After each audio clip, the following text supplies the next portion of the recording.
Start. Afghanistan के कंधार में भारतीय फोटो पत्रकार दानिश सिद्दीकी की मौत से एक बार फिर मीडिया की सुरक्षा संबंधी चिंताओं और चुनौतियों संबंधी सवाल उठ खड़े हुए हैं।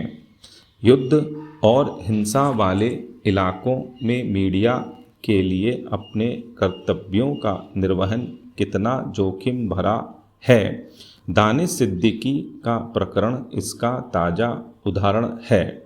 वह 2 हफ्ते से अफ़गानिस्तान में थे। वहाँ से अफ़गानी फ़ौज और तालिबान के हिंसक संघर्ष की तस्वीरें दुनिया को दिखा रहे थे। किसी भी अशांत इलाके के हालात के बारे में सही जानकारी मुहैया कराना लोकतांत्रिक समाज के लिए ज़रूरी है। मीडिया इसकी अहम कड़ी है। जब दानिश सिद्दीकी जैसे निर्भीक मीडिया कर्मी हिंसा का शिकार होते हैं तो इस कड़ी को गहरा आघात लगता है। पैरा। युद्ध वाले इलाकों से इतर भी दुनिया भर में मीडिया पर इस तरह के आघात लगातार बढ़ रहे हैं। यूनेस्को की एक रिपोर्ट के मुताबिक पिछले साल जनवरी से जून के बीच दुनिया भर में कई पत्रकारों पर हमले हुए, उन्हें गिरफ्तार किया गया और कुछ को जान भी गंवानी पड़ी। रिपोर्ट का सबसे चिंताजनक तथ्य यह है कि कई प्रदर्शनों के दौरान पत्रकारों को निशाना बनाया गया। रिपोर्ट में दुनिया भर में पिछले 2 साल के प्रदर्शनों का हवाला है। ये प्रदर्शन आर्थिक अन्याय, सरकारी क्षेत्रों में व्याप्त भ्रष्टाचार, कम होती राजनीतिक स्वतंत्रता और बढ़ते सर्वाधिकारवाद को लेकर हुए। रिपोर्ट के मुताबिक इस अवधि में पुलिस और दूसरे सरकारी सुरक्षा बल ने प्रदर्शन कवर कर रहे कई पत्रकारों पर बल प्रयोग किया तथा उन्हें बंदी बनाया। पैरा। जाहिर है लोकतंत्र की दुहाई देने वाली कई सरकारें ही मीडिया के लिए चुनौतियां खड़ी कर रही हैं। 3 साल पहले फिलीपींस के राष्ट्रपति रोड्रिगो दुतेर्ते की जन विरोधी नीतियों का विरोध करने पर निर्भीक पत्रकार व समाचार संगठन रैपलर की संस्थापक प्रमुख मारिया रेसा को न केवल गिरफ्तार किया गया, उनके संगठन का लाइसेंस रद्द कर दिया गया और इसके राजनीतिक संवाददाता के राष्ट्रपति भवन आने पर प्रतिबंध लगा दिया गया।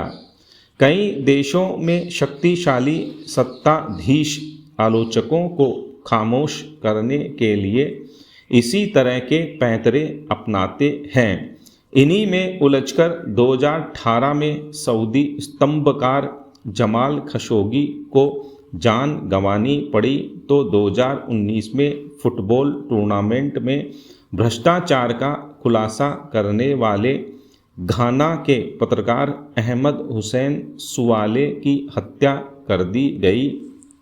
पैरा।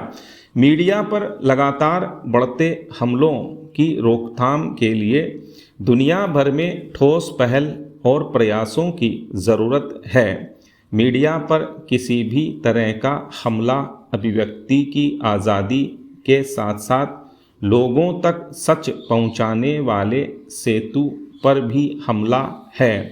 अंतर्राष्ट्रीय समुदाय व संगठनों को मीडिया के बुनियादी अधिकारों की गारंटी का माहौल सुनिश्चित करना चाहिए।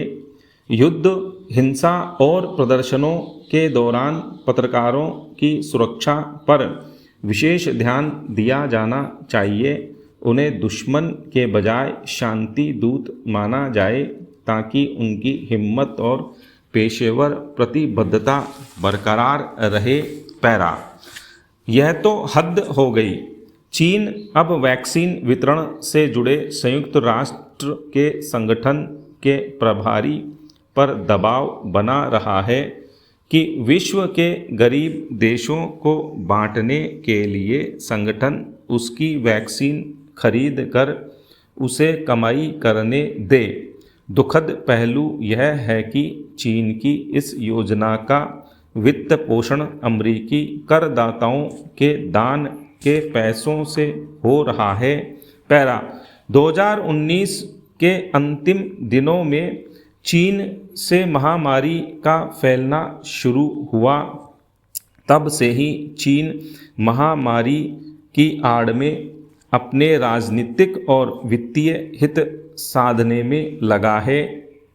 हाल ही विश्व स्वास्थ्य संगठन WHO द्वारा समर्थित कार्यक्रम कोवैक्स ने चीन की साइनोवैक और साइनोफार्म वैक्सीन की 55 करोड़ डोज खरीदने की घोषणा की, जिसकी कीमत संभवतः कई बिलियन डॉलर होगी।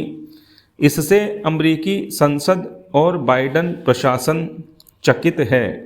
कारण कई हैं। चीन में बनी वैक्सीन न केवल कम प्रभावी पाई गई है, बल्कि चीन ने अब तक कोवैक्स कार्यक्रम में किसी धनराशि या वैक्सीन का योगदान नहीं दिया है, जबकि अमेरिका कोवैक्स में सबसे बड़ा दानदाता बनकर उभरा है। $4 बिलियन खर्च करके अमेरिका ने 5.5 करोड़ वैक्सीन का वितरण शुरू कर दिया है और 50 करोड़ और डोज देने का वादा किया है। पैरा हाल ही सीनेट में भी चीन के इस रवैये की निंदा कर कहा गया कि चीन कोवैक्स को बजाय वैक्सीन दान करने के उससे लाभ कमाने की बात कर रहा है, जबकि इस वक्त लोगों को वैक्सीन की ज़रूरत सबसे ज़्यादा है। कोवैक्स को अन्य देशों से मिलने वाली वैक्सीन में कुछ देर हो रही है। भारत को घरेलू ज़रूरतों को देखते हुए कोवैक्स को वैक्सीन दान में कटौती करनी पड़ी है। अमेरिका और यूरोपीय देशों से कोवैक्स को वैक्सीन भेजी जा रही है। हालांकि ज़्यादातर देश गैर चीनी वैक्सीन को ही प्राथमिकता देंगे, लेकिन इससे वैक्सीन का शुल्क लेने की चीन की हरकत को नज़रअंदाज नहीं किया जा सकता। पैरा दरअसल कोवैक्स के मूल संगठन गावी को अमेरिका की दान की गई राशि मिल रही है। इस तरह अमेरिका का पैसा कोवैक्स को जा रहा है और कोवैक्स चीन को भुगतान कर रहा है। चीन के इस कदम पर निराशा जताने से बेहतर है कि बाइडेन प्रशासन कोवैक्स को कोई और हल निकालने का सुझाव दे। चीनी वैक्सीन इतनी बेअसर है कि यह केवल झूठा आराम देती है। कोवैक्स चीन का सौदा तो महामारी पर नियंत्रण को और मुश्किल बनाता दिख रहा है। अच्छा होगा अमेरिका सीनेट के विदेशी मामलों की समिति के चेयरमैन रॉबर्ट मेनेंडेज का सुझाव मान ले कि अंतर्राष्ट्रीय संगठनों को कम वैक्सीन देकर अमेरिका अपने द्विपक्षीय संबंधों वाले देशों को ज़्यादा वैक्सीन दे। इस प्रकार अमेरिका महामारी से जूझ रहे विश्व की मजबूरी का फ़ायदा उठाने से चीन को रोक सकता है।